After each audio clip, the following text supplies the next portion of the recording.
Akkam jirtu hordoftoonniif maatiiwwan FG Gaalarii har'ammoo kanan isiniif qabadhee dhufe kaleessa akkuma beekamu qabsaa keenyaa fi aartistii keenya guyyaa dhaloota isaa waggaa 37 isaa ture.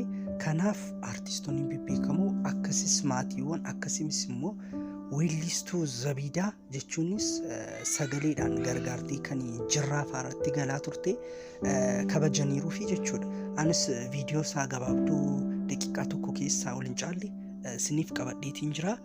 Viidiyoocha walumaan haa ilaallu. Isa dura garuu hundi keenyayyuu subscribe gochuudhaan maatiiwwan keenya akka taatan kabajaan isiniin gaafadha. Subscribe gochuu hin dagatinaa. Jira jira jira jira jira jira jira jira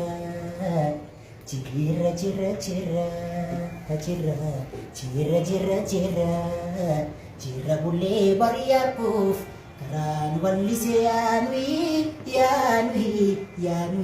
yaawaa irraanfachuuf yaawaa irraanfachuuf yaawaa irraanfachuuf yaanwi yaawaa irraanfachuuf yaanwi tafkiidhaaf utaalchoo geerboodhaaf milikkii taddee kuttee baanis wayyuudhaaf rasaasa allaattiidhaaf bochoo allaattiidhaaf bochoo bocaadhaaf nagaacha kennaamaatu didaa jirra hunda baacha kennaamaatu didaa jirra.